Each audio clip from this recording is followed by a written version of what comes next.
আসসালামু আলাইকুম বন্ধুরা, কেমন আছেন আপনারা? আশা করি সবাই ভালো আছেন। আলহামদুলিল্লাহ আমিও ভালো আছি। আবারও একটি নতুন ভিডিও নিয়ে আপনাদের সামনে চলে এসেছি। যারা মিজানুর রহমান আজহারীর ওয়াজ শুনতে ভালোবাসেন তারা ফুল ভিডিওটা দেখতে থাকবেন।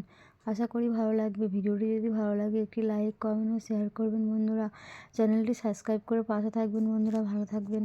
তো এই আলোচনাটা যারা বিয়ে করছেন রিসেন্ট তাদের কাজে লাগবে, আর যারা করেন নাই করবেন, শীঘ্রই করবেন, এদেরও কাজে লাগবে। আর যারা মুরব্বী অনেক অভিজ্ঞতা ওনাদেরও কাজে লাগবে। ওনারা এটা শুনে নাতি নাত করতে শোনাতে পারবে, ঠিক কিনা? তাহলে কারোরই লস নাই। বিষয় কি? কথা বলে না। দম্পতি বুঝেন? বুঝেন? স্বামী আর স্ত্রী বানায় যেজন মিস্ত্রি, সে বড় আজব কারিগর ও মনরে সে বড় কঠিন কারিগর, ঠিক কিনা? পৃথিবীর প্রথম দম্পতি হচ্ছে সাইয়েদনা আদম আলাইহিস সালাম আর হাওয়া আলাইহিস সালাম। পৃথিবীর প্রথম স্বামী আদম আলাইহিস সালাম, প্রথম স্ত্রী হাওয়া আলাইহিস সালাম। ওয়া কুলনা ইয়া আদম উসকুন আনতা ওয়া যাওজুকাল জান্নাহ। আল্লাহ বললেন, আদম তুমি আর তোমার জোড়া বা তোমার স্ত্রী দুজনে মিলে জান্নাতে থাকো। তাহলে ওনারা ছিলেন স্বামী আর স্ত্রী, ঠিক কিনা? তাহলে এই দাম্পত্য সম্পর্কটা এটা জান্নাতি সম্পর্ক। কি সম্পর্ক? উত্তর দিতে হবে দৌলতপুরের ভাইরা। রাগ করছেন আমার সাথে? শীত লাগতেছে? উত্তর দেওয়া যাবে আওয়াজ করে? হ্যাঁ, আওয়াজ করে উত্তর দিবেন, মুখে তালা মেরে বসে থাকা যাবে না। তাহলে পৃথিবীর প্রথম স্বামীর নাম কি? আদম আলাইহিস সালাম। পৃথিবীর প্রথম স্ত্রী হাওয়া আলাইহিস সালাম। এই দাম্পত্য সম্পর্কটা বড় মধুর, বড় গভীর, বড্ড ভালোবাসার, ঠিক কিনা? স্বামী আর স্ত্রী, স্বামী আর স্ত্রী, এই সম্পর্কটাকে আল্লাহ তাআলা কোরআনে পোশাকের সাথে তুলনা করেছেন। কিসের সাথে? পোশাক। আরবিতে বলে লিবাস। আরবিতে কি বলে? লিবাস। আল্লাহ বলেছেন, ও নারীরা তোমরা পুরুষদের জন্য পোশাক, আর ও পুরুষেরা তোমরা নারীদের জন্য পোশাক। পড়েন সুবহানাল্লাহ। পোশাকের বেসিকলি তিনটা কাজ। কয়টা? কেউ কথা কয় না, আরো জোরে বলেন কয়টা? এখন আওয়াজ আসলো কোত্থেকে? আওয়াজ করে উত্তর দিবেন, চিল্লায় বলেন পোশাকের কাজ কয়টা? এভাবে শেষ পর্যন্ত খোঁচায় যেন সাউন্ড বের করা না লাগে, স্বপ্রণোদিত ভাবে উত্তর করবেন, ক্লাসের মতো হোক। তিনটা কাজ। এক নম্বর কাজ হচ্ছে পোশাক ইজ্জতের আবরু, লজ্জাস্থান ঢেকে রাখে, ঠিক কিনা? আমাদের লজ্জাস্থান ঢেকে রেখেছে আমাদের পোশাক। ঠিক তেমনি স্বামী তার স্ত্রীর ইজ্জত হেফাজত করে, স্ত্রী তার স্বামীর ইজ্জত হেফাজত করে, স্বামী তার স্ত্রীর চরিত্র হেফাজত করে, আর স্ত্রী তার স্বামীর চরিত্র হেফাজত করে। এজন্য আল্লাহ একে অপরের উদাহরণ দিতে যে লেবাস বা পোশাকের সাথে তুলনা দিয়েছেন। সুবহানাল্লাহ পড়েন। পোশাকের দুই নাম্বার কাজ হচ্ছে সৌন্দর্য। এই যে কত সুন্দর ডিজাইন করা, এমব্রয়ডারি করা পোশাক যখন আমরা পরি সুন্দর লাগে না?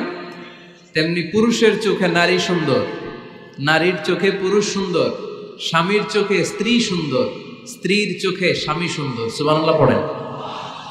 পোশাকের তিন নাম্বার কাজ হচ্ছে কমফোর্ট, আরাম দেয়া, প্রশান্তি দেয়া। শীতকালে এই যে আমরা ব্লেজার পরেছি, জ্যাকেট পরেছি, অনেকে চাদর গায়ে দিয়েছেন, কেউ মাথায় রুমাল দিয়েছেন, কেউ গলায় মাফলার দিয়েছেন, একটা উষ্ণ উষ্ণ আরাম আছে না নাই? আবার গরমের কালে পাতলা সুতি কটনের কাপড় পরলে একটা আরাম আছে না নাই? তাহলে পোশাক পরলে যেমনি আমাদের দেহ প্রশান্ত হয়, আরাম পাওয়া যায়, তেমনি স্বামী স্ত্রীর স্পর্শ পেলে সে আরাম পায়, তার হৃদয়টা প্রশান্ত করে দেয় কে? আবার স্ত্রী স্বামীর সঙ্গ পেলে তার মধ্যে প্রশান্তি এনে দেয় কে? এজন্য রব্বুল আলামিন বলেন, হুন্না লিবাসুল লাকুম ওয়া আনতুম লিবাসুল লাহুন্না। ও দুনিয়ার নারীরা, তোমরা হলে পুরুষদের জন্য পোশাক, পুরুষ হলো নারীদের জন্য পোশাক। সুবহানাল্লাহ পড়েন। পোশাক যেমনি ইজ্জত আবরুর হেফাজত করে, তেমনি স্বামী স্ত্রী একে অপরের ইজ্জত হেফাজত করে। পোশাক যেমনি সৌন্দর্য বাড়ায়, স্বামীর চোখে স্ত্রী সুন্দর, স্ত্রীর চোখে স্বামী সুন্দর। পোশাক যেমনি আরাম দেয়, স্বামী তার স্ত্রীর স্পর্শ পেলে, স্ত্রী তার স্বামীর স্পর্শ পেলে হৃদয়ে প্রশান্তি অনুভব করে, ঠিক কিনা? এজন্য দাম্পত্য জীবন, এখানে স্বামীও আছে স্ত্রীও আছে, ইংরেজিতে বলে কাপল, কাপল লাইফ। এই বিশ্ব সভ্যতা নির্মাণে নারী পুরুষ স্বামী স্ত্রী দুইজনেরই অবদান আছে না নাই? এজন্য সুনানে তিরমিজির বর্ণনায় আল্লাহর হাবিব সাল্লাল্লাহু আলাইহি ওয়াসাল্লাম বললেন, আন-নিসাউ শাকাইকুর রিজাল, নারীরা হচ্ছে পুরুষের কাউন্টার পার্ট, নারীরা হচ্ছে পুরুষের পার্টনার, সহকর্মী, সহযোগী। এই বিশ্ব সভ্যতা নির্মাণে শুধু পুরুষদেরই অবদান নাই, নারীদের অবদান আছে না নাই? এজন্য কাজী নজরুল ইসলাম অসাধারণ লিখেছে, এ বিশ্বে যা কিছু মহান চিরকল্যাণকর, অর্ধেক তার করিয়াছে নারী, অর্ধেক তার নর। তার মানে নর নারী স্বামী স্ত্রী দুইজনেরই অবদান এই মানব সভ্যতায় আছে না নাই? এই সম্পর্কটাকে আল্লাহ লেবাসের সাথে তুলনা করলেন, মেটাফরিক্যালি, রূপক ভাবে আল্লাহ পোশাকের সাথে তুলনা করলেন। পোশাক যেমনি গায়ের সাথে লেগে থাকে, পোশাক যেমনি চামড়ার সাথে মিশে থাকে, স্বামী স্ত্রীর সম্পর্কটাও এরকম একাকার, মিলেমিশে ভালোবেসে একাকার। স্বামী স্ত্রীর রিলেশনশিপ সম্পর্কটা অনেকটা হাত আর চোখের মতো। হাত ব্যথা পেলে চোখ দিয়ে পানি ঝরে, আবার চোখ দিয়ে পানি ঝরলে হাত সেই পানি মুছে দেয়, ঠিক কিনা? তাহলে সম্পর্কটা কেমন যেন হাত আর চোখের মতো। হাত কেটে গেলে পানি পড়ে কোন দিক দিয়ে? চোখ দিয়ে পানি ঝরে, আবার চোখ দিয়ে পানি ঝরলে চোখের পানি মোছার জন্য হাতের দরকার আছে না নাই? তাহলে একেবারে মিলেমিশে একাকার সুখী দাম্পত্য জীবন, স্বামী স্ত্রী এই জান্নাতি সম্পর্কটাকে কিভাবে উপভোগ করবে, কিভাবে একে অপরের সাথে ডিলিংস করবে, আচরণ করবে, এ ব্যাপারে কোরআন এবং সুন্নায় আমাদের জন্য গাইডলাইন দেয়া আছে না নাই? আমরা গাইডলাইন নিব কোরআন থেকে। কোত্থেকে? কোরআন থেকে আর সুন্নাহ থেকে। কারণ এই কোরআন আর সুন্নাহ আমাদেরকে সঠিক জীবন দর্শন শিখায়, কিভাবে এই পৃথিবীতে চললে পৃথিবীতেও সুখ আবার আখেরাতেও সুখ, এর সব দিক নির্দেশনা কোরআনে আছে না নাই? তাহলে এই যে স্বামী স্ত্রীর দাম্পত্য জীবন, এক্ষেত্রে প্রত্যেককে আল্লাহ তাআলা কিছু দায়িত্ব দিয়েছে। আজকে দায়িত্বগুলোর ব্যাপারে আমরা শুনব। স্ব স্থানে থেকে প্রত্যেকেই, স্বামী যদি স্বামীর দায়িত্ব পালন করে, স্ত্রী যদি স্ত্রীর দায়িত্বটুকু পালন করে, তাহলে দাম্পত্য জীবনটাকে জান্নাতি দাম্পত্য সুখ দিয়ে ভরে দিবে কে? আল্লাহ। আমাদের প্রত্যেকের দাম্পত্য জীবন সুখী হোক, সমৃদ্ধ হোক, আমরা চাই কি চাই না? অনেকে বলে, হুজুর সুখ নাই, সুখ নাই, ঘরের ভেতরে গেলেই জাহান্নাম। আহা, কথা শোনে না আমার। আবার স্ত্রীরা বলে, হুজুর দোয়া করবেন, পরকিয়া করে, খালি এসএমএস পাঠায়, আমারে ভাল লাগে না, এখন অন্যদিকে ঘুরে। এরকম আসরা নাই? দুই দিক থেকে অভিযোগ। বোনদের জন্য কোনো প্যান্ডেল ট্যান্ডেল আছে নাকি আজকে? হ্যাঁ, দিনের বেলা সমাবেশ ছিল তো, এটা হয়ে গেছে তো মাইকের সাউন্ড নিশ্চয়ই। এই এদিকে উঠছে কে? টান দেন এদেরকে ধরে, টানেন টানেন, টাইনা বসান বসান, টান দেন টান দেন, হুজুরে ধরেন, হুজুরে ধরেন। ধরতে পারেন নাই হুজুরে? ধরছেন? হ্যাঁ, টান দেন। এই তো, টাইনা বসেন, এদিকে তাকান, এদিকে হয়েছে, হ্যাঁ বসাই দিচ্ছে। এইভাবে চলবে একেবারে শেষ পর্যন্ত। উঠলে খবর আছে। শুরুতে সুযোগ দিয়েছি, সুযোগ নেন নাই। তো আমরা প্রথমে স্বামীর দায়িত্ব শুনবো। দাম্পত্য জীবনে স্বামীকে আল্লাহ তাআলা কি দায়িত্ব দিয়েছে, তারপর স্ত্রীকে আল্লাহ তাআলা কি দায়িত্ব দিয়েছে, এবং দুইজনের আবার কালেকটিভ সম্মিলিত কিছু দায়িত্ব আছে, এগুলো আমরা শুনবো। শুনতে রাজি আছেন তো? কষ্ট হচ্ছে আপনাদের? আচ্ছা, এই বাম দিকটা আমাকে কষ্ট দিয়েই যাচ্ছে, খালি আওয়াজ, কথা। একটু থামছে, আবার শুরু। কেন? আমার দিকে তাকান। আরেকজনকে থামতে বলছে কি আপনারা? এই থামো থামো, এগুলো বলেন কেন? আপনি থামেন, তাহলে তো হয়ে গেল। হ্যাঁ, আবার আমার সাথে কথা বলেন, আপনি চুপ। তো প্রথমে আমরা সম্মিলিত দায়িত্বের কথা শুনব। সম্মিলিতভাবে আল্লাহ স্বামী স্ত্রী দুইজনকেই কিছু দায়িত্ব দিয়েছে, যে দায়িত্বটা দুইজনের উপরই বর্তায়। এরপরে শুনবো স্বামীকে আল্লাহ কিছু দায়িত্ব দিয়েছে, এটা শুনবো। এরপরে স্ত্রীকে কিছু দায়িত্ব দিয়েছে। আল্লাহর কসম, এই দায়িত্বগুলো যদি স্বামী স্ত্রী সম্মিলিতভাবে পালন করে, এক একটা ঘরকে আল্লাহ জান্নাতি পরিবার বানায় দিবে, সুখী সমৃদ্ধ জান্নাতি দম্পতি বানায় দিবে। এরকম দাম্পত্য জীবন, সুখময় দাম্পত্য জীবন আমাদের হোক। আমরা চাই কি চাই না? চাই। তাহলে আমরা প্রথমে আলাদা আলাদা দায়িত্ব শোনার আগে সম্মিলিত বা কালেকটিভ রেসপন্সিবিলিটি কি আছে এই সম্মিলিত দায়িত্বগুলো শুনবো। স্বামী স্ত্রীর দুইজনের কাঁধেই বর্তায় এরকম প্রথম দায়িত্ব হচ্ছে স্যাক্রিফাইস। দাম্পত্য জীবনের আসল খেলাটা হচ্ছে স্যাক্রিফাইসের খেলা। কিসের খেলা? স্যাক্রিফাইস। এটা লাগবে। আমার বোনেরা অথবা যুবতী বোনেরা অথবা রিসেন্টলি বিয়ে হয়েছে এরকম বোনেরা, আজকে তো এক ভাই এসে দোয়া চাইল, হুজুর 3 দিন আগে বিয়ে হয়েছে আমার, একটু দোয়া করে দেন। তারপর যুবক ছেলেরা, তোমরা যারা বিয়ে করনি করবা, খেয়াল করে শোনো, এগুলো কাজে লাগবে। স্যাক্রিফাইসটা খুব জরুরি। স্যাক্রিফাইস ইজ দ্য কি of a successful happy couple life. একটা সুখী দাম্পত্য জীবনের আসল চাবি হচ্ছে স্যাক্রিফাইস। আওয়াজ করে বলতে হবে, চাবিটার নাম কি? স্যাক্রিফাইস করতে হবে। একটু মানিয়ে নেয়া, একে অপরকে বোঝা, একটু ভালোবাসা, একটু মানিয়ে চলা, এটার নাম হচ্ছে স্যাক্রিফাইস।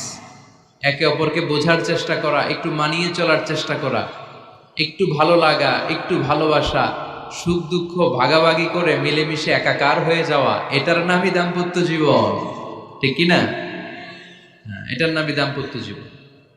মিলেমিশে একাকার হয়ে যেতে হবে, স্যাক্রিফাইসের মানসিকতা অর্জন করতে হবে। একে অপরের দোষ ধরলে চলবে না, কারণ no one is perfect in this life.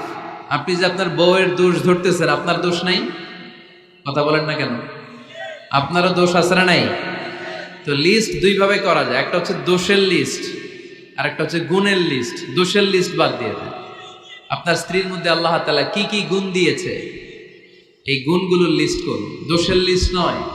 দাম্পত্য জীবনটাই এমন, কখনো ঝগড়া, কখনো হাসাহাসি, কখনো মেঘ, কখনো বৃষ্টি, আছে না নাই? হয় না এরকম? Ups and downs. মাঝে মাঝে একটু ঝগড়া, মাঝে মাঝে আবার ভালোবাসা, আবার খুনসুটি, এগুলো মিলেমিশে একাকার করে স্যাক্রিফাইস দিয়ে একে অপরকে জয় করে নিতে হয়। কারণ no one is perfect in this world. এই পৃথিবীতে কেউই পারফেক্ট না। আপনি আপনার বউয়ের দোষ খুঁজলে আপনারও দোষ আছে না নাই? কেউ দোষমুক্ত নয়।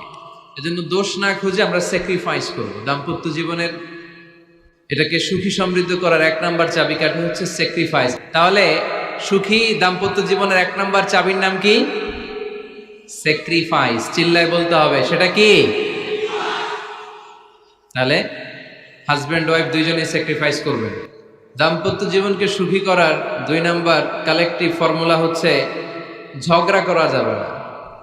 ঝগড়া আপনারা করেন নাকি ভাবির সাথে? ভাবির সাথে ঝগড়া করেন কে কে? দেখি হাত তোলেন।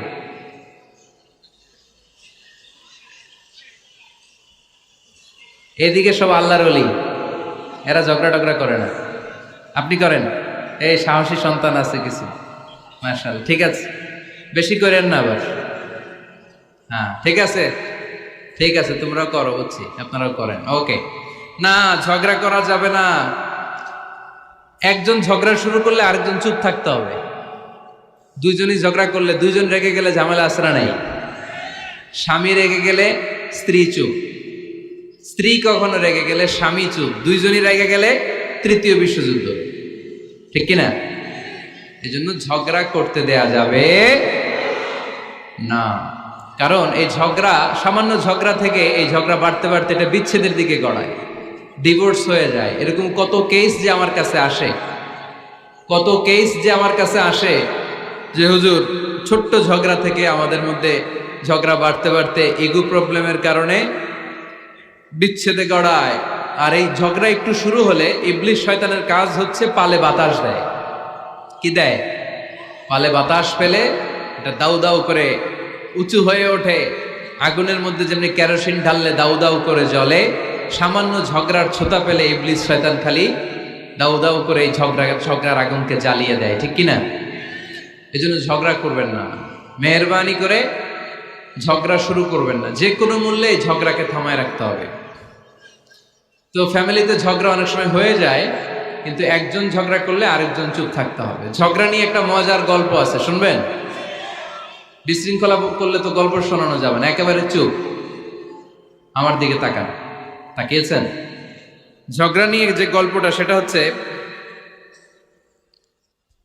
এক স্বামী ওয়াজ শুনে বাড়িতে গেছে রাত 11টায়।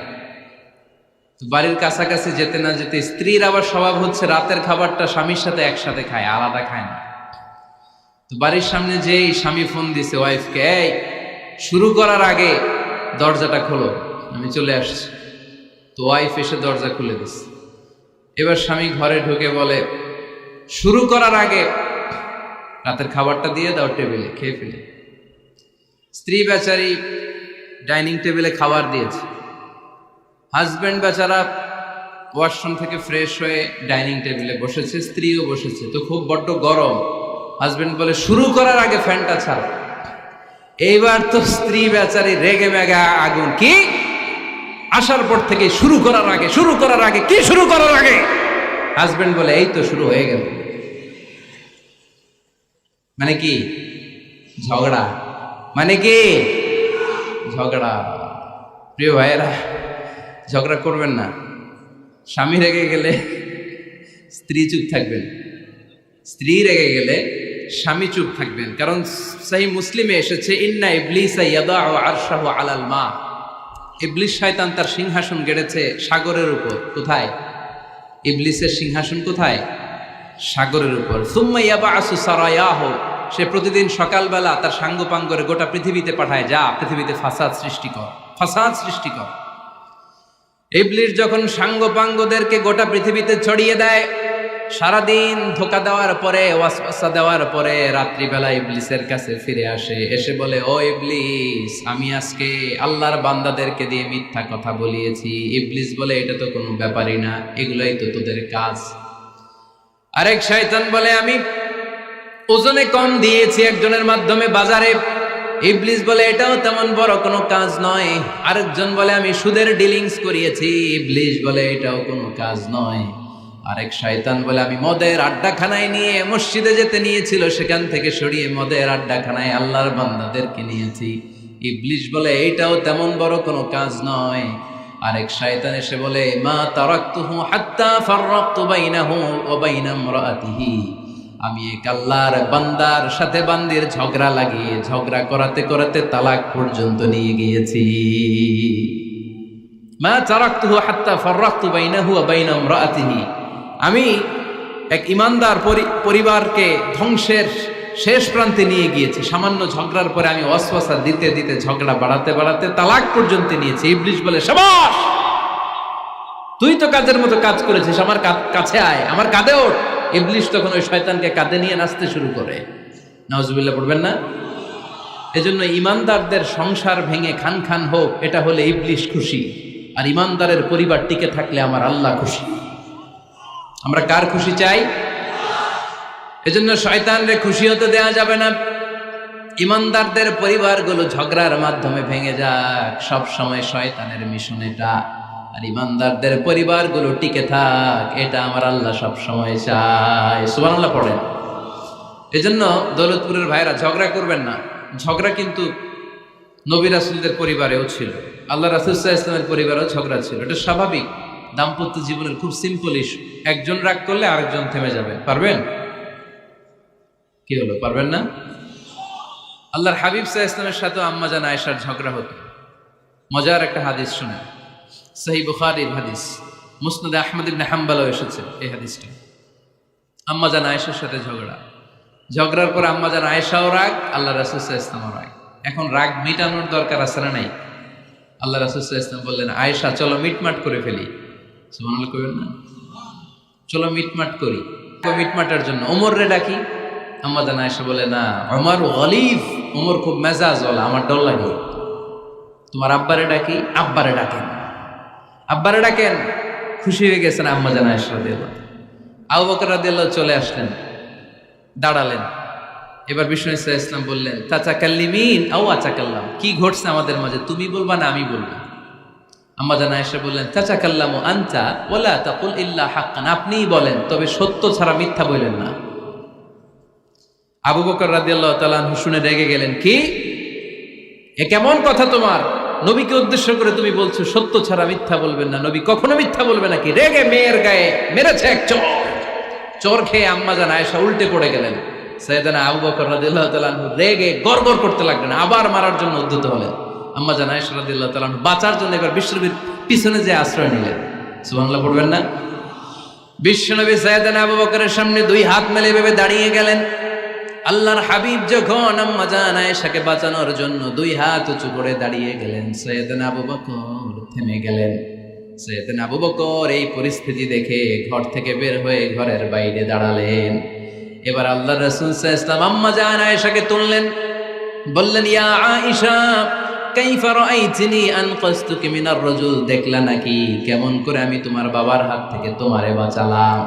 আজকে আমি যদি সামনে দাঁড়িয়ে না বাঁচাতাম, তোমার বাবা তোমারে একেবারে মেরেই ফেলতো। সুবহানাল্লাহ পড়ে। দেখছো আয়েশা, আমি বাঁচাইলাম তোমারে, আমার সাথে ঝগড়া করো, আমি বাঁচাইলাম। এই কথা শুনে আম্মা জান আয়েশা রাদিয়াল্লাহু তাআলা লজ্জায় পড়ে হেসে দিলেন। সুবহানাল্লাহ পড়বেন না? এত আস্তে সুবহানাল্লাহ। লজ্জায় হেসে দিলেন। বিষ্ণু ইসা ইসলাম এবার হেসে দিলেন। দুইজনের হাসাহাসি শুনে বাইরে থেকে আবু বকর রাদিয়াল্লাহু তাআলা আনহু হাসির আওয়াজ শুনে অবাক, কিরে এতক্ষণ যুদ্ধ এখন আবার হাসি কেন? হাসে দেখার জন্য সাইয়েদনা আবু বকর রাদিয়াল্লাহু তাআলা আনহু ঘরের ভেতরে ঢুকলেন। ঢুকে দেখেন আম্মা জান আয়েশাও হাসে, বিশ্বনবীও হাসে, সাইয়েদনা আবু বকর হেসে দিলেন। আরশের উপর থেকে খুশি হয়ে গেলেন কে? এবার সাইয়েদনা আবু বকর বলেন, ইয়া রাসূলুল্লাহ, ইয়া হাবিবাল্লাহ, আশরিকানি ফি সিলমিকুমা কামা আশরাকতুমানি ফি হারবিকুমা। নবী গো, আপনাদের দুইজনের মধ্যে যুদ্ধ লাগলে যেমনি মিটমাট করার জন্য আপনি আমারে ডাকেন, আপনাদের এই আনন্দ ঘন মুহূর্তগুলোতে শরীক হওয়ার জন্য মাঝে মাঝে আমারে ডাইকে। সুবহানাল্লাহ পড়ো। আপনাদের মধ্যে যুদ্ধ লাগলে সন্ধি করার জন্য যেমনি আমারে ডাকেন, আপনারা যখন আনন্দ ঘন পরিবেশ এরকম খুনসুটি করেন, হাসাহাসিতে মেতে ওঠেন, তখন একটু আমারে রাইখেন। সুবহানাল্লাহ পড়বেন না? দেখেন আল্লাহ রাসূল সাল্লাল্লাহু আলাইহি ওয়াসাল্লাম পৃথিবীর সবচেয়ে শ্রেষ্ঠতম মানুষ। উনাদের পরিবারেও ঝগড়া হতো, কিন্তু এই ঝগড়া কোনোদিন তালাক পর্যন্ত গিয়েছে? কথা বলেন না কেন? আল্লাহর হাবিব সাল্লাল্লাহু আলাইহি ওয়াসাল্লাম তার কোন স্ত্রীকে তালাক দিয়েছেন? প্রায় আম্মা জান আয়েশার সাথে রাগারাগি হতো। আল্লাহর হাবিব সাল্লাল্লাহু আলাইহি ওয়াসাল্লাম বলতেন, আয়েশা কখন তুমি রেগে থাকো সেটাও আমি জানি, কখন তুমি আমার উপর খুশি থাকো সেটাও আমি জানি। ইয়া আয়েশা ইন্নী লা আ'লামু ইযা কুনতি আন্নী রাদিয়া ওয়া ইযা কুনতি আলাইয়া গাদবা। আয়েশা কখন রেগে থাকো তাও বুঝি, কখন খুশি থাকো তাও বুঝি। আম্মা জান আয়েশা বললেন, ইয়া রাসূলুল্লাহ, কেমনে বোঝেন? বিষ্ণুই বললেন, তোমার দোয়ার বাক্যগুলো শোনো বুঝি। যখন তুমি আমার উপরে খুশি থাকো তখন দোয়ার সময় তুমি এভাবে বলো, ওয়া রব্বি মুহাম্মদ, ও মুহাম্মাদের রব, আপনি আমাদের সব গুনাহ মাফ করে দেন। আর যখন তুমি আমার উপর রেগে থাকো তখন তুমি মুনাজাতের সময় বলো, ওয়া রব্বি ইব্রাহিম, ইব্রাহিমের রব, আপনি আমাদেরকে ক্ষমা করে দেন। তার মানে যখন তুমি রেগে থাকো তখন দোয়ার সময় আমার নামটা মুখে নিতে চাও না। সুবহানাল্লাহ পড়েন। তখন তুমি দোয়ার সময় অন্য নবীর নাম নাও। আম্মা জান আয়েশা বললেন, ইয়া রাসূলুল্লাহ, মা আহাজুরু ইল্লা ইসমাক, আমি তো শুধু নামটাই সরাই, আমার মুখ থেকে কেবল আপনার নামটাই সরায় রাখি, আমার হৃদয় থেকে কখনো আপনারে সরাতে পারি না। আমার হৃদয় জুড়ে আপনি, মা আহাজুরু ইল্লা ইসমাক, নবী হে, আমি শুধু দোয়ার সময় রাগের মাথায় আপনার নামটা বাদ দেই, হৃদয় থেকে তো আপনারে বাদ দিতে পারি না। সুবহানাল্লাহ বলবেন না? তার মানে নবীদের ফ্যামিলি তো ঝগড়া এগুলো হতো, কিন্তু এটা তালাক পর্যন্ত গড়াতো না, ঠিক কিনা? তাহলে এখন থেকে আমাদের এই স্লোগান নিতে হবে যে ঝগড়া করলেও আমরা ডিভোর্সের দিকে যাব না। পারা যাবে? আর একজন রেগে গেলে আরেকজনকে চুপ থাকতে হবে। ভাবি রেগে গেলে আপনি চুপ, পারবেন? পারবেন না? ইনশাআল্লাহ। এই যারা বিয়ে করে না এরা ইনশাআল্লাহ, আর বাকিরা চুপচাপ। আওয়াজ করে পড়েন না ইনশাআল্লাহ। তাহলে প্রথমে স্যাক্রিফাইস, তারপর ঝগড়া করা যাবে না। 3 নাম্বার, দাম্পত্য জীবনের কোনো গোপন কথা অন্যের কাছে শেয়ার করা যাবে না। হাদিসে এসেছে, এটাকে বলা হয়েছে আ'যামুল আমানা, এটা সবচেয়ে বড় আমানত। যারা দাম্পত্য জীবনের একান্ত বিষয় কারোর সাথে শেয়ার করে তারা সবচেয়ে বড় কবিরা গুনাহ করে। আশারুন নাস বলেছেন বিশ্বনবী এদেরকে, সবচেয়ে নিকৃষ্ট মানুষ। ইয়াউমাল কিয়ামাতি মানজিলাতান, আল্লাহর কাছে কিয়ামতের দিন সবচাইতে নিকৃষ্ট হয়ে দাঁড়াবে ওই দম্পতি, ওই নারী কিংবা ওই পুরুষ, তুফদি ইলা যাওজিহি ওয়া ইউফদি ইলা যাওজিহা সুম্মা ইউনশিরু সিররাহা। তারা একান্ত সময়ে ফিজিক্যাল ইন্টিমেসিতে যা করে এটা পরে মানুষের কাছে বলে বেড়ায়, এরকম আছে না নাই? খবরদার, এটা বড় কবিরা গুনাহ। অনেক বোনরা একসাথে হলে দাম্পত্য জীবনের বিভিন্ন গোপন বিষয় নিয়ে কথা বলে, আসে না নাই? অনেক পুরুষরা একে অপরের সাথে, বন্ধুদের সাথে বিভিন্ন বিষয় নিয়ে শেয়ার করে, এটা এমন ওইটা এমন, এগুলো বলা যাবে? আর সিবাউ হারাম, দাম্পত্য জীবনের সব বিষয়, স্বামীর সব বিষয় স্ত্রীর কাছে আমানত, স্ত্রীর সব বিষয় স্বামীর কাছে আমানত রেখেছে কে? দাম্পত্য জীবনের এই প্রাইভেট লাইফের কোনো কিছু কিয়ামত পর্যন্ত অন্যের কাছে প্রকাশ করাকে হারাম ঘোষণা করে দিয়েছে কে? এজন্য খবরদার আমার বোনেরা, একসাথে মহিলারা হলে পেটের কথা পিঠের কথা সব বের করে দেয়, আসরা নাই?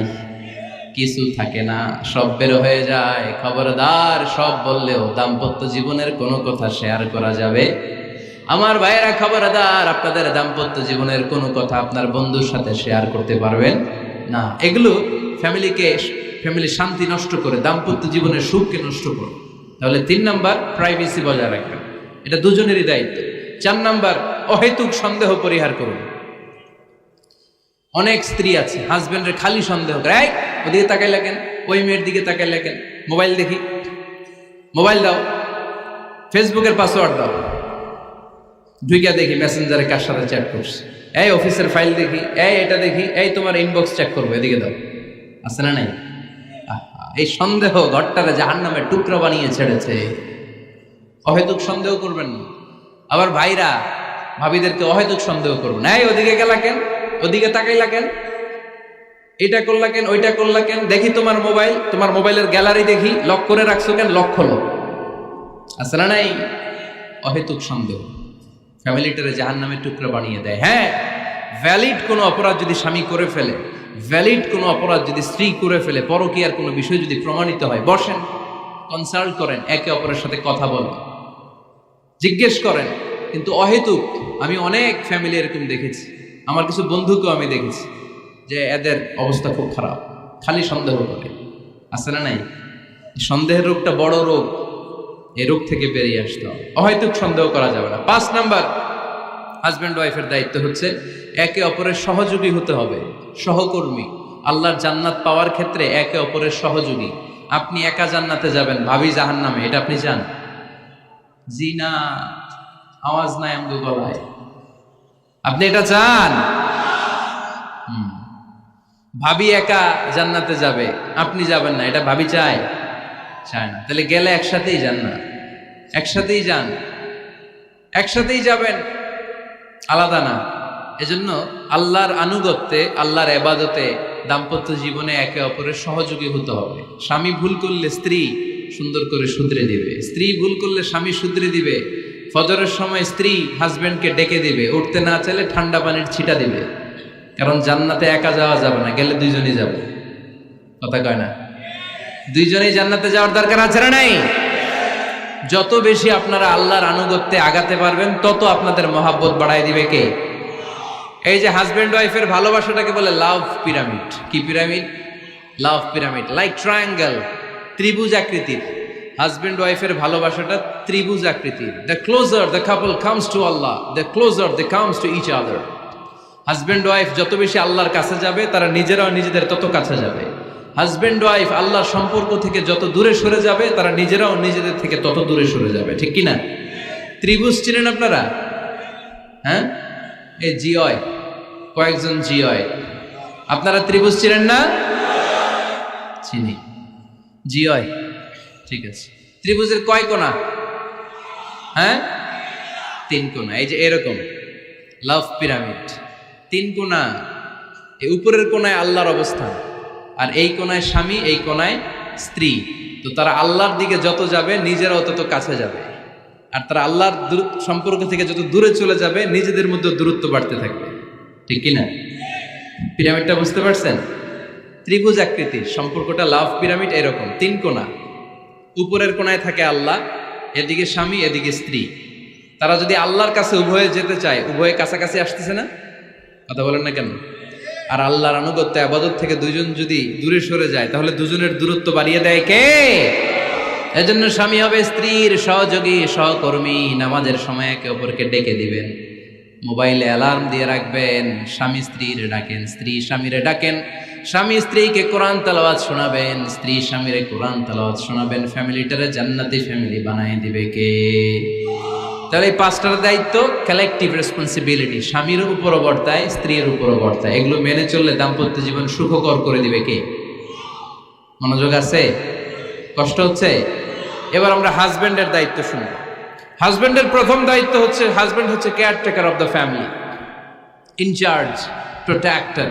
আর রিজালু কাওয়ামুনা আলান নিসা। আল্লাহ বললেন স্বামী হলো তার স্ত্রীর ইনচার্জ, প্রোটেক্টর, স্ত্রীকে সুরক্ষা দিবে, স্ত্রীকে টেক কেয়ার করবে, স্ত্রীর দায়িত্বে থাকবে। এই দাম্পত্য জীবনের দুইজনের সংসারকে, সংসারের মধ্যে স্বামীকে দায়িত্বশীল বানিয়েছে কে? পুরুষ দায়িত্বশীল। পুরুষ কখনো নারীর ক্ষতি করে না, সুপুরুষ নারীর ক্ষতি করে না, ঠিক কিনা? গোটা পুরুষ সমাজ নারী সমাজের সুরক্ষা দিবে। যেগুলো নারীকে একান্তে পেলে রেপ করে, এই যে ঢাকা বিশ্ববিদ্যালয়ে একটা রেপের ঘটনা ঘটছে না, যে এই বেয়াদবটা এই কাজ করেছে, এটা কি পুরুষ না কুপুরুষ? এটা কি সুপুরুষ না কুপুরুষ? সুপুরুষ নারীর প্রোটেকশন দেয়, নারীর টেক কেয়ার করে, তার ইনচার্জ, তার দায়িত্বশীল। দাম্পত্য জীবনে অর্থনৈতিক যত দায় দায়িত্ব আছে সব আল্লাহ তাআলা পুরুষের কাঁধে দিয়েছে। কার কাঁধে? এই দাম্পত্য লাইফে নারীর কোনো অর্থনৈতিক দায় দায়িত্ব নারীর কাঁধে আল্লাহ দেয় নাই। এজন্য সব অর্থনৈতিক দায়িত্ব পুরুষের ঘাড়ে। 4টা অর্থনৈতিক দায়িত্ব আছে। পুরুষ নারীকে মোহরানা দিবে, পুরুষ নারীকে খাবারের ব্যবস্থা করবে, পুরুষ নারীকে পোশাকের ব্যবস্থা করবে, পুরুষ নারীর জন্য রেসিডেন্সিয়াল ব্যবস্থা করবে, ঠিক কিনা? وآتوا النساء صدقاتهن نحلة فإن طبن لكم عن شيء منه نفسا فكلوه هنيئا مريئا। সুবহানাল্লাহ পড়ে। সব স্বামীদেরকে আল্লাহ ডেকে বললেন, ও স্বামীরা শোনো শোনো, বিয়ের পর সাথে সাথে স্ত্রীর কাছে তুমি মোহরানা আদায় করে দাও। মোহর দেয়া নফল নাকি ফরজ? জোরে বলেন। তোমরা কি দাও? সিলটি পুলা মোহরানা দাও? হ্যাঁ, মোহরানা দিতায় নাকি যৌতুক খাইতা? খিতা করতা? হ্যাঁ, কি দিব? মোহরানা দিব। মোহরানা দেয়াকে ফরজ করেছে কে? আল্লাহ। তো মোহর দিতে টাকা লাগে না? এই টাকার দায়িত্ব পুরুষের ঘাড়ে দিছে কে? 2 নাম্বার দায়িত্ব, আলাল মাউলুদি লাহু রিজকুহুন্না ওয়া কিসওয়াতুহুন্না বিল মা'রুফ। স্বামী স্ত্রীর জন্য খাদ্যের ব্যবস্থা করবে, পোশাকের ব্যবস্থা করবে। 3 নাম্বার, ওয়াসকিনুহুন্না মিন হাইসু সাকানতুম মিন ওয়াজদিকুম। নিজের সামর্থ্যের মধ্যে থেকে স্ত্রীর জন্য রেসিডেন্সিয়াল একটা এরিয়ার ব্যবস্থা করে দিবে। সুবহানাল্লাহ পড়ো। তাহলে অর্থনৈতিক দায়িত্বের মধ্যে 4টা: মোহরানা দেয়া, মিলস খাবারের ব্যবস্থা করা, মানে ফুডিং অ্যান্ড ক্লোথিং, পোশাকের ব্যবস্থা করা, সর্বশেষ রেসিডেন্সিয়াল ব্যবস্থা করা। এই যে অর্থনৈতিক সব দায়িত্ব, খরচ যেখানেই আছে, সব দায়িত্বগুলো পুরুষের কাছে দিল কে? চিল্লায় বলেন কে? খরচের সবকিছু আল্লাহ তাআলা পুরুষের কাঁধে দিয়েছেন। এটা হচ্ছে পুরুষের ফিনান্সিয়াল দায়িত্ব। এবার দাম্পত্য জীবনে পুরুষের নন ফিনান্সিয়াল কিছু দায়িত্ব আল্লাহ তাআলা দিয়েছেন, এগুলো আমরা শুনব। এদিকে ওঠাওটি করলেন কে কে দেখি? আটকান, এদেরকে আটকান, ধরেন ধরেন, এদেরকে ধরেন। হ্যাঁ, কি হয়েছে? শেষ করে দিব তো? খিতা খৈতা? হ্যাঁ, জোরে মাতো।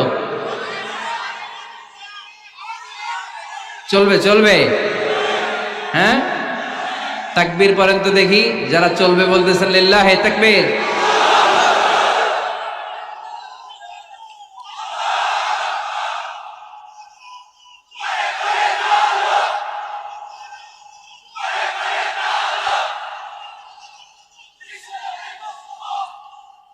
মাশাআল্লাহ মাশাআল্লাহ। এবার দাম্পত্য জীবনে নন ফিনান্সিয়াল পুরুষের যে দায়িত্ব আছে সেটা আমরা শুনবো। 1 নাম্বার দায়িত্ব হচ্ছে, স্বামীর উচিত স্ত্রীর সাথে ভালো আচরণ করা। ভালো আচরণ করেন তো আপনারা? জি হয়। এই শুধু উনি করে, বাকিরা খিতা কর্তা, মারামারি কর্তা নেই, খিতা কর্তা। হ্যাঁ, সালাম দিবেন, স্ত্রীকে কি দিবেন? আল্লাহ বললেন, ওয়া আশিরুহুন্না বিল মা'রুফ। স্ত্রীর সাথে কোমল ভাষায়, ভালো শব্দে, ভালো বাক্যে, ভালো কথা বলো। স্ত্রীর সাথে খারাপ আচরণ করো না। স্ত্রীকে দেখলে তুমি মুচকি হাসি দাও। অনেক স্বামী আছে কখনো স্ত্রীকে দেখলে মুচকি হাসি দেয় না, চেহারাটা বাংলা পাসের মতো এরকম করে রাখে, আছে না নাই? দৌলতপুরের লোকের অবশ্য অনেক ভালো, এই যে সবার মুখে হাসি, মুচকি হাসি। হাসেন তো, মুচকি হাসি দেন তো একটা। আওয়াজ করলে মুচকি হাসি হয় নাকি? এটা মুচকি হাসি, দাঁত দেখা যাবে না, সাউন্ড হবে না, শুধু এখানে একটু এক চিলতে হাসির একটা ঝলক পড়বে, এটার বলে মুচকি হাসি। কেন রাসূলুল্লাহ সাল্লাল্লাহু আলাইহি ওয়াসাল্লাম আকসারু তাবাসসুমান, আল্লাহর হাবিব সাল্লাল্লাহু আলাইহি ওয়াসাল্লাম সব সময় মুচকি হাসতেন। অনেকে আছে চেহারা গোমরা করে রাখে, জীবনেও হাসে না, এরকম আছে না নাই? দেখছেন এরকম আছে? এলাকায় তো নাই না? আছে। হাসবেন, হাসবেন। মুচকি হাসতে পয়সা লাগে না, পয়সা লাগে, এজন্য হাসবেন। আল্লাহর হাবিব সাল্লাল্লাহু আলাইহি ওয়াসাল্লাম বলেছেন ফাস্তাউসু বিন-নিসাই খায়রা, নারীর সাথে ভালো আচরণ করো। নারীদেরকে বাঁকা পাঁজরের হাড় দিয়ে তৈরি করা হয়েছে। এই হাড়কে সোজা করতে গেলে ভেঙে যাবে, রেখে দিলে বাঁকাই থেকে যাবে। তো কি করতে হবে? ফাস্তাউসু বিন-নিসাই খায়রা, কোমল আচরণ করো। আবার আল্লাহর হাবিব সাল্লাল্লাহু আলাইহি ওয়াসাল্লাম বললেন রিফকাম বিল কাওয়ারিদ, নারীদেরকে কাচের তৈজসপত্র, বাসনের সাথে, গ্লাসের সাথে আল্লাহর হাবিব সাল্লাল্লাহু আলাইহি ওয়াসাল্লাম তুলনা করলেন। কাচের তৈজসপত্র, কাচের গ্লাস, কাচের প্লেট যেমনি আস্তে তুলতে হয়, আস্তে রাখতে হয়, নারীদের সাথে এরকম কোমল আচরণ করার আদেশ দিয়েছে কে? কাচের গ্লাস, তৈজসপত্র, জগ কিভাবে রাখেন আপনারা? খুব জোরে এরকম থপাস করে নাকি? উঠানোর সময় থপাস করে উঠান? খুব স্মুথলি এটা ধরতে হয়, স্মুথলি এটা রাখতে হয়। তেমনি নারীদের সাথেও স্মুথলি আচরণ করবেন। নারীদেরকে যত আপনি কোমল মোলায়েম ভাষায় কথা বলতে পারবেন, তারা তত আপনার কথা শুনবে। যত সুন্দর সুন্দর কথা, নারীকে, স্ত্রীকে বলবেন তুমি আমার সব, তুমি আমার কৈতরি, তুমি আমার টুনটুনি, তুমি আমার ময়না পাখি, তুমি আমার সোনা পাখি। ওই যে কয় কলিজা, তার মানে প্র্যাকটিস চলে বাসায়। আর কি ডাকেন? ভাবিরে কি ডাকেন বলেন? জান।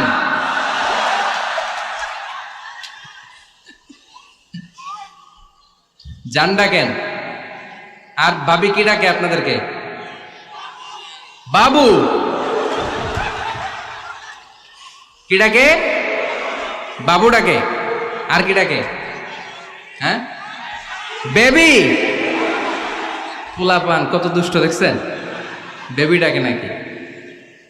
স্বামী স্ত্রীর মধ্যে এই সোহাগপূর্ণ, এই ভালোবাসাপূর্ণ এই ডাকাডাকিতে কোনো গুনাহ নাই, আছে সওয়াব। এগুলো দাম্পত্য জীবনকে সুখময় করে, ঠিক কি না?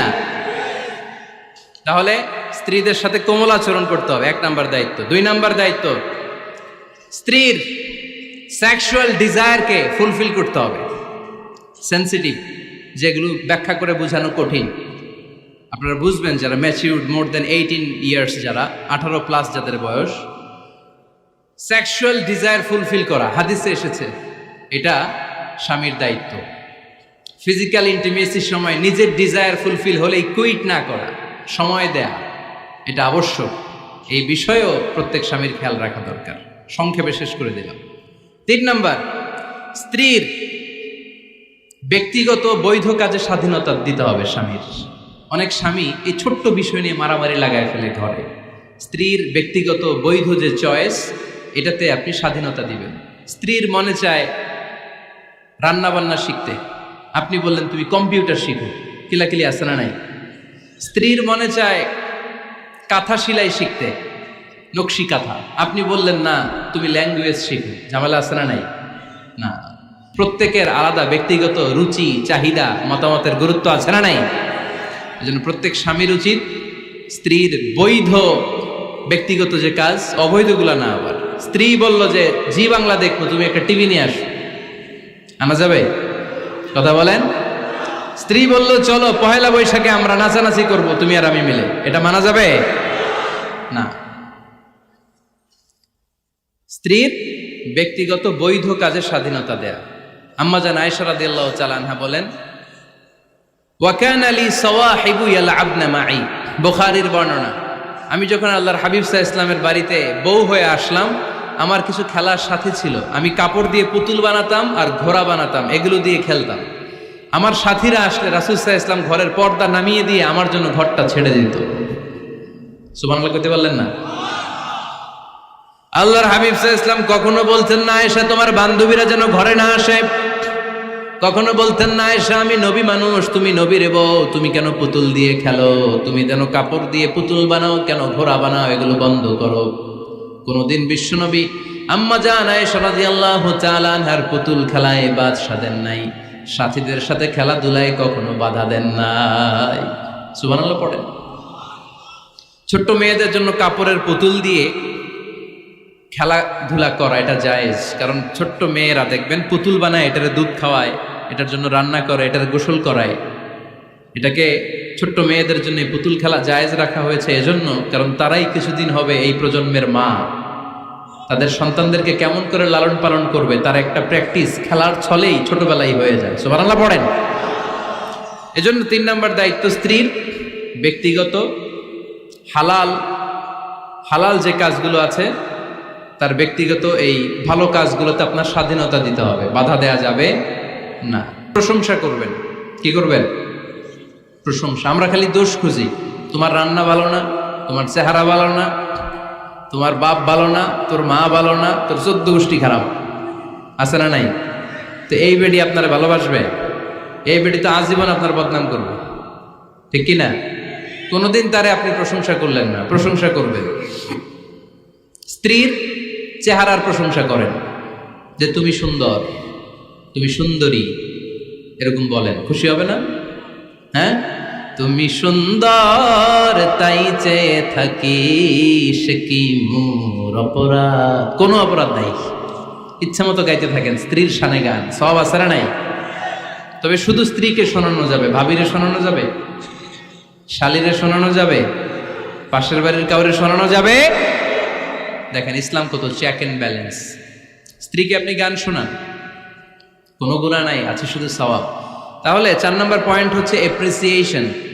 সারাদিন এই মহিলাটা ফজরের পর থেকে উঠে ঘর গুছায়, মশারিগুলো খোলে, বিছানা পরিষ্কার করে, বাচ্চাদেরকে ক্লিন করে, স্কুলের টিফিন রেডি করে দেয়, বাচ্চাদেরকে স্কুলে যেতে দেয়, আপনার জন্য খাবার রেডি করে, কাপড় ধোয়, ঘরের সবাইকে দেখভাল করে। একদিনও আপনি তার এপ্রিসিয়েশন করলেন? এরকম ডাকাইত স্বামী আছে না নাই? দৌলতপুরে নাই, এখানে সব ভালো। এপ্রিসিয়েট করবেন। আমরা ভুলে যাই, একটা থ্যাঙ্কস দিতে ভুলে যাই, একটা জাযাকিল্লাহ, আল্লাহ তোমাকে জাযা দেখ, এটাও বলি না।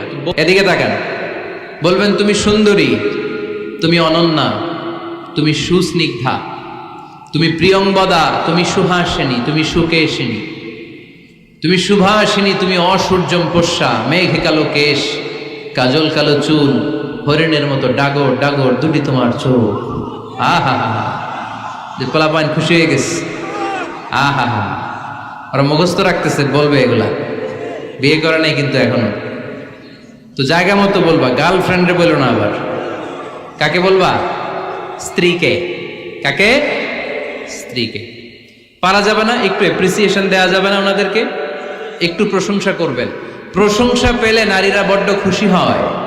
যদি আপনি বলেন যে তোমার রান্নাটা আজকে অসাধারণ হয়েছে, দেখবেন আরেক বাটি আইনা দিতেছে, খাইতে পারতেছে না, এরপর পাতে তুলে দেয়, আরেকটু খাও, আরে খাও না, আছে না নাই? ওই যে প্রশংসা করছেন, খুশি হয়ে গেছে তো। আপনি 10,000 টাকার বান্ডিল দিয়ে আপনার বউকে যত খুশি করতে না পারবেন, রান্না মজা হয়েছে এইটা বলে আপনি অনেক বেশি খুশি করতে পারবেন। আল্লাহর হাবিব সাল্লাল্লাহু আলাইহি ওয়াসাল্লাম কখনো স্ত্রীদের রান্নার বদনাম করে নাই। সুবহানাল্লাহ পড়বেন না? আওয়াজ করে পড়েন সুবহানাল্লাহ। আজ থেকে স্ত্রীর সৌন্দর্যের প্রশংসা করবেন, কাজের প্রশংসা করবেন, রান্নার প্রশংসা করবেন, এপ্রিসিয়েশন দিবেন। পারবেন তো? রান্নার প্রশংসা নিয়ে মজার একটা গল্প আছে, শুনতে চান? তো উঠতে শুরু করলেন যে, হ্যাঁ, এখন আর কে কারে ধরবে? অনেকে উঠে গেছে। 2টার দিকে যারা বসা, প্রায় আমার মাহফিলগুলোতে এই সমস্যা হয়। গাইবান্ধাতে আমি গেলাম, জিজ্ঞেস করলাম কখন আসছেন? কয় ফজর পরে আসছেন। তো ফজর পরে আসছেন, এত আগে আসছেন কেন? কয় জায়গা পাবো না, এই জন্য। লক্ষ লক্ষ মানুষ, কে কাকে নিয়ন্ত্রণ করবে? লক্ষ লক্ষ মানুষ। আমার জীবনে এত বড় প্যান্ডেল আমি কথা বলি নাই। এরা সকাল থেকে বসে আছে, পেশাব আটকে রাখছে, এটা ক্ষতিকর না? এরা আজহারিকে দেখার পরে এরপরে ওঠা আরম্ভ করছে, দেখাইছি কয়, দেখা গেছি হুজুর, এরপরে চলে যাচ্ছে। তা আপনাদেরও কি অবস্থা এরকম? হ্যাঁ, আচ্ছা ঠিক আছে। তো রান্নার প্রশংসা নিয়ে যে মজার গল্পটা আপনাদের শোনাতে চাই, এদিকে তাকান, মনোযোগী হন। আমার ওয়াজ শুনে এক লোক মনে মনে নিয়ত করছে যে আয় রে, জীবনে তো রান্নার প্রশংসা করলাম না, আজকে রান্নার প্রশংসা করব। তো মাহফিল শেষে বাসায় গেছে, স্ত্রী তাকে খাবার দিয়েছে, স্বামী খাবার খায় আর মিটি মিটি হাসে। স্ত্রী বলে, এই মাহফিল শুনে আসছো, রাত বাজে 12টা, খাচ্ছ ভালো কথা, হাসো কেন? তো স্বামী বলে, হাসি এর কারণ হচ্ছে তোমার রান্নাটা আজকে এত মজা হয়েছে না জীবনে, আজকে বাড়াই বাড়াই পেতেছে, তো জীবনে এত মজার রান্না খাই নাই, রান্না মজা হয়েছে শুই না। স্ত্রী তো রেগে গেছে, কি গত 10 বছর ধরে তোমারে রান্না করে খাওয়াই, একদিনও রান্নার প্রশংসা করলা না, আর আজকে পাশের ঘরের ভাবি একটু গরুর গোশতের তরকারি পাঠাইছিল বাটিতে করে, পাশের ঘরের ভাবি একটু আমাদের বাড়িতে তরকারি পাঠাইছিল, তো ওই তরকারি দিয়েই তোমাকে খাবার দিছি, আজকে আর রান্না টান্না আমি করি নাই। তো ওই বেটির রান্না তোমার এত ভাল লাগছে, এই 10 বছরে একদিনও কইলা না, আজকে এটা কইলা, খাও খাও, তোমার মজার খাও, আর রান্ধুন না। তো প্রশংসা করলে বুঝে শুনে করবেন, একটু এনশিওর হবেন যে রান্নাটা করছিল কে, তা না হইলে কিন্তু ঘরে চুলায় আগুন জ্বলবে না, টানার রোজা রাখা লাগবে, ঠিক কিনা? তো 4 নাম্বার গেল এপ্রিসিয়েশন, একটু এপ্রিসিয়েশন দিবেন। আল্লাহর হাবিব সব সময় স্ত্রীদের প্রশংসা করতেন। সেই বুখারীর বর্ণনা, আল্লাহর হাবিব বলেন, ইন্না ফাদলা আয়েশা আলান নিসা কাফাদলি সারিদ আলা সাইরিত তাআম। আরব ভূখণ্ডের মধ্যে সব খাবারের উপরে সারিদ খাবার যেমনি সেরা, দুনিয়ার সব নারীদের মধ্যে আমার আয়েশা তেমনি সেরা। সারিদ একটা খাবার আছে। আমি যখন মিশরে পড়তাম আল আজহার ইউনিভার্সিটিতে, আমাদের ইউনিভার্সিটিতে সরকারের পক্ষ থেকে সরকারিভাবে খাবার দেয়া হতো। আমাদের খাবারের খরচ বহন করতেন ওমানের সুলতান কাবুস। এই গত 3-4 দিন আগে ইন্তেকাল করেছেন, নাম শুনছেন আপনারা? প্রায় 40 বছরেরও বেশি মনে হয়, 45 বছর বা 50 বছরের লম্বা সময় উনি ওমানের প্রেসিডেন্ট ছিলেন। উনি আমাদের খাবারের খরচটা বহন করতেন। কিছুদিন আগে ইন্তেকাল করেছেন। আমরা ওনার জন্য দোয়া করি, আল্লাহ তাআলা এই সুলতান কাবুসের জীবনের গুনাহগুলো মাফ করে নিক, ওনার সমস্ত খেদমত আল্লাহ কবুল করে নিক। তো আমাদের আল আজহার ইউনিভার্সিটির হোস্টেলে ঈদের দিন একটা খাবার দিত, এটার নাম ছিল সারিদ। রুটি আর গোশত এগুলোকে ম্যাশড করে একটা স্তর বানাতো, এটা কেটে কেটে আমাদেরকে দিত, এটাকে বলে সারিদ। আরব দেশে সবচেয়ে দামি খাবার। আমাদের দেশে যেমনি পোলাও, গরুর রেজালা, রোস্ট, এগুলো খুব উন্নত খাবার ধরা হয়, বিয়েতে সার্ভ করা হয়। আরব দেশে ওইটাকে বলে সারিদ, শ্রেষ্ঠ খাবার। আল্লাহর হাবিব বললেন, সব খাবারের মধ্যে যেমনি সারিদ সেরা, নারীকুলের মধ্যে তেমনি আমার আয়েশা সেরা। দেখেন কেমনে এপ্রিসিয়েট করতেন। আম্মা জান আয়েশাকে তিনি সব সময় আদর করে হামায়রা বলে ডাকতেন। হামায়রা মানে লাল সুন্দরী বউ। কি সুন্দরী? আম্মা জান আয়েশা রেগে গেলে গাল দুটো আনার ফলের মতো লাল হয়ে যেত, এজন্য ডাকতেন, ও আমার লাল সুন্দরী বউ। সুবহানাল্লাহ কইতে পারলেন না? আবার আম্মা জান খাদিজাতুল কুবরা তাহেরা রাদিয়াল্লাহু তাআলা আনহার ব্যাপারে বলতেন, ইন্নী ক্বাদ রুজিকতু হুব্বাহা। সহিহ মুসলিমের বর্ণনায় তিনি বলতেন, খাদিজার ভালোবাসা আল্লাহ তাআলা আমার হৃদয়ে রিজিক হিসেবে দিয়েছে। আওয়াজ করে পড়েন আল্লাহু আকবার। তো এইজন্য এপ্রিসিয়েট করবেন। 5 নাম্বার হচ্ছে আপনার ভালোবাসা স্ত্রীকে প্রকাশ করুন। এক ছাদের নিচে আজীবন বসবাস, 20 বছর হয়ে গেছে এদের সংসার, একদিনও মুখ ফুটে বলতে পারে নাই তোমারে ভালোবাসি। পারছেন? হ্যাঁ, কে কে পারছেন? দেখে হাত তোলেন। হাত অর্ধেক তুলে আবার নামায়, ভেজাল আছে, ঠিক কিনা? ভালোবাসি বলছিলেন? কারে বলছিলেন? ভাবিকে না গার্লফ্রেন্ডকে? হ্যাঁ, স্ত্রীকে বলবেন। নিজের স্ত্রীকে বলবেন আই লাভ ইউ। কি বলবেন? কথা বুঝে না বোধহয়? কি বলবেন? সবাই বলেন, কি বলবেন? মুরব্বী একজনও কয় না, কয় এতদিন কইছি না, অহনো কম না। তিরমিজির বর্ণনা দেখেন, বিশ্বনবী যে আই লাভ ইউ বলতো তার দলিল শুনেন। সাহাবারা জিজ্ঞেস করলেন, ইয়া রাসূলুল্লাহ, মান আহাব্বুন নাস ইলাইক, ও নবী কারে সবচেয়ে বেশি ভালোবাসেন? Who do you love the most? নবী কাকে সবচেয়ে বেশি লাভ করেন আপনি? সাহাবারা প্রশ্ন করলেন, ইয়া রাসূলুল্লাহ কাকে লাভ করেন বেশি? আল্লাহর হাবিব সাল্লাল্লাহু আলাইহি ওয়াসাল্লাম বললেন, আয়েশা, আয়েশা রে। সুবহানাল্লাহ কইবেন না? সাহাবারা বললেন, ওমিনার রিজাল, পুরুষদের মধ্যে কারে বেশি পছন্দ করেন? বিশ্বনবী বললেন, আবুহা, আয়েশার বাবারে। সাইয়েদনা আয়েশা রাদিয়াল্লাহু তাআলা আনহার বাবার নাম কি? আবু বকর। কি নাম? আবু বকর। আল্লাহর হাবিব সাল্লাল্লাহু আলাইহি ওয়াসাল্লাম বললেন, সবচেয়ে বেশি লাভ করি আয়েশাকে। সাহাবারা বললেন, ওমিনার রিজাল, পুরুষদের মধ্যে কারে বেশি লাভ করেন? আল্লাহর হাবিব সাল্লাল্লাহু আলাইহি ওয়াসাল্লাম বললেন, আয়েশার বাবারে। সুবহানাল্লাহ পড়েন। আম্মা জান আয়েশাকে বিশ্বনবী এত ভালোবাসতেন। আম্মা জান আয়েশা পেয়ালার যেইখানে ঠোঁট লাগিয়ে দুধ পান করতেন, বিশ্বনবী পেয়ালার ওই জায়গাটা খুঁজে খুঁজে ওই জায়গায় ঠোঁট লাগিয়ে দুধ পান করতেন। আম্মা জান আয়েশা রাদিয়াল্লাহু তাআলা না গোশত খেয়ে হাড্ডি চষে হাড্ডিটা রেখে দিলে বিশ্বনবী আম্মা জান আয়েশার চষা হাড্ডিটা মুখে নিয়ে আবার চষতে শুরু করে দিতেন। পড়েন সুবহানাল্লাহ। দুইজন একসাথে এক বালতি থেকে পানি নিয়ে গোসল করতেন। পড়েন আল্লাহু আকবার। তাহলে এভাবে ভালোবাসা প্রকাশ করতে পারবেন তো? 6 নাম্বার স্বামীর দায়িত্ব হচ্ছে গৃহস্থলী ছোটখাটো যে কাজ আছে এই কাজগুলোতে হেল্প করা। আমরা অনেক সময় এগুলোর লজ্জা মনে করি। আল্লাহর হাবিব সাল্লাল্লাহু আলাইহি ওয়াসাল্লাম আমাদের মডেল। আল্লাহর হাবিব সাল্লাল্লাহু আলাইহি ওয়াসাল্লাম ঘরের কাজে সাহায্য করতেন। আপনারা এইভাবে ওটা শুরু করলেন? হ্যাঁ, বউকা বসেন বসেন বসেন, শেষ করে দিচ্ছি, আর 10 মিনিট বসেন। আল্লাহর হাবিব সাল্লাল্লাহু আলাইহি সাল্লাম ঘরের কাজে সাহায্য করতেন। আপনারা ঘরের কাজে সাহায্য করেন তো? আম্মা জান আয়েশা বলেন, বিশ্বনবী নিজ হাতে জুতা সেলাই করেছেন, নিজ হাতে জামা সেলাই করেছেন। মুসনাদে আহমদ ইবনে হাম্বলের বর্ণনা, আল্লাহর রাসূল সাল্লাল্লাহু আলাইহি ওয়াসাল্লাম দুধ খেতে মন চাইলে নিজ হাতে ছাগলের দুধ দহন করেছেন। সুবহানাল্লাহ। নিজে আটার খামির বানাতেন, আম্মা জান আয়েশা চুলায় সেকা দিতেন। আবার আম্মা জান আয়েশা রাদিয়াল্লাহু তাআলা আনহা আটার খামির বানাতেন, বিশ্বনবী এটা চুলায় সেকা দিতেন। সুবহানাল্লাহ পড়েন। দুধ খেতে চাইলে নিজ হাতে বিশ্বনবী ছাগির ওলান থেকে দুধ দহন করে আম্মা জান আয়েশার কাছে এনে দিয়ে দিতেন। সুবহানাল্লাহ পড়েন।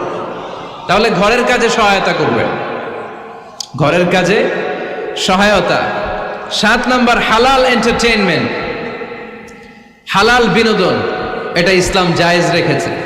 অনেকে আমরা বিনোদনটাকে হারাম মনে করি, এরকম আছে না নাই? হ্যাঁ, বিনোদন 2 ধরনের, একটা হারাম এন্টারটেইনমেন্ট আর একটা হচ্ছে হালাল এন্টারটেইনমেন্ট। আম্মা জান আয়েশা রাদিয়াল্লাহু তাআলা আনহাকে নিয়ে মরুভূমিতে দৌড়াদৌড়ি করতেন। ভাবির সাথে দৌড়াদৌড়ি করছেন কারা কারা? দেখি হাত তোলেন। হ্যাঁ, দৌড়াদৌড়ি করছেন কোথায়? যৌতুকের লাগে হেতেরে দৌড়াইছেন? হেতি বাসাল্লাই দিছে দৌড়, এই দৌড়াদৌড়ি না। আম্মা জান আয়েশা রাদিয়াল্লাহু তাআলা আনহার সাথে বিশ্বনবী মরুভূমিতে দৌড়াদৌড়ি করেছেন। বলেছেন, আয়েশা দেখো কে কার আগে ওই খেজুর বাগান ধরতে পারে, তুমি আগে না আমি আগে। একবার বিশ্বনবী জিতলেন, তার 7 বছর পরে প্রথমে আম্মা জান আয়েশা রাদিয়াল্লাহু তাআলা আনহা ওই দৌড়ে জিতলেন। তার 7 বছর পরে বিশ্বনবী জিতে আম্মা জান আয়েশাকে হারায় দিলেন। পড়েন সুবহানাল্লাহ। ঈদের দিন আম্মা জান আয়েশাকে হাবাসী সাহাবাদের তীর আর বল্লম দিয়ে যে খেলা চলতেই খেলা দেখাতেন। সুবহানাল্লাহ পড়েন। বিশ্বনবী খেলা দেখাতেন আম্মা জান আয়েশাকে। এই হচ্ছে স্বামীর দায়িত্ব। হালাল এন্টারটেইনমেন্ট আপনি করতে পারবেন। বসেন, দোয়া করে দিচ্ছি, বসেন। বুঝতে পারছি অনেক আগে আসছেন আপনারা। বসেন, বসে যান, এখনই দোয়া হচ্ছে। বসেন বসেন বসেন বসেন, এখনই দোয়া করব। বসে যান, বসে যান।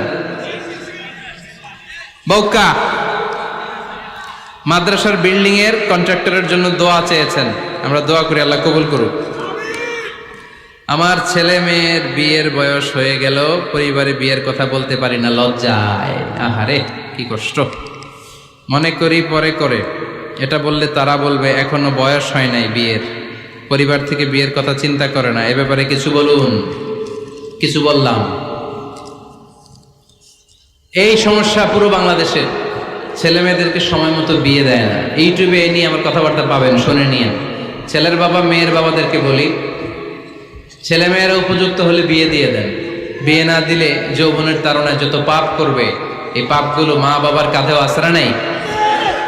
আচ্ছা, 8 নাম্বার স্বামীর দায়িত্ব হচ্ছে, স্বামীর দায়িত্ব বলেই এখন দোয়া।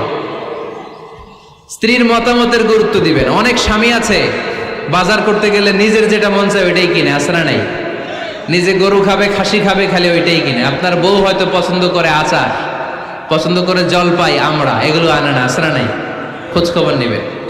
অনেকে ফ্ল্যাট কিনতে মনে চায়, হুট করে কিনে ফেলে না। ভাবিরে জিজ্ঞেস করবেন কোন দিকে কিনলে ভালো হয়, ওয়াশরুমটা কোন দিকে দিতে হবে, কিচেনটা কোন দিকে দিলে সুবিধা, জানালাগুলো কোথায় দিলে সুবিধা, এগুলো সব ডিসাইড করে নেবেন। এই কারণেই দাম্পত্য জীবনে সুখ নাই। 9 নাম্বার, একসাথে সময় কাটাবেন। 6 মাসের বেশি কোনো লোক তার স্ত্রীর অনুমতি ছাড়া বাইরে যে প্রবাস জীবন কাটাতে পারবে না। এদেশের অনেক লোক প্রবাসে সময় কাটায়। 6 মাসের বেশি স্ত্রীকে রেখে দিয়ে কোনো হাজব্যান্ড বিদেশে থাকতে পারবে না। সিলেটিরা লন্ডনে থাকে, 6 মাস পরেই আসতে হবে, ঠিক কিনা? সর্বশেষ কথা হচ্ছে, স্ত্রীর জন্য দোয়া করবেন। স্বামীর পক্ষ থেকে স্ত্রীর জন্য দোয়া, এটার গুরুত্ব আছে না নাই? বিশ্বনবী তার স্ত্রীর জন্য দোয়া করতেন। স্ত্রীর জন্য দোয়া করবেন, রব্বানা হাব লানা মিন আজওয়াজিনা ওয়া যুররিয়াতিনা কুররাতা আ'য়ুন ওয়াজআলনা লিল মুত্তাকিনা ইমামা। ও আল্লাহ, আমার স্ত্রীদেরকে, আমার সন্তানদেরকে আমার চক্ষু শীতলকারী বানিয়ে দেন। পড়েন আমিন। আল্লাহ আমার স্ত্রীকে এমন বানান, স্ত্রীকে দেখলেই যেন আমার হৃদয়টা প্রশান্ত হয়, আমার চোখ যেন জুড়িয়ে যায়। এই 10টা দায়িত্ব স্বামীর সুখী দাম্পত্য জীবনের জন্য। স্ত্রীর দায়িত্ব আজকে বলার সুযোগ হলো না, অন্য কোথাও অন্য কোনো মাহফিলে এই বিষয় নিয়ে আলোচনা করব, যে একটা সুখী দাম্পত্য জীবনের জন্য স্ত্রীকে আল্লাহ কি দায়িত্ব দিয়েছে। এই দায়িত্বগুলো আপনারা ইউটিউব থেকে শুনে নেবেন। আপনারা সবাই ভালো থাকুন, সুস্থ থাকুন, সুন্দর থাকুন।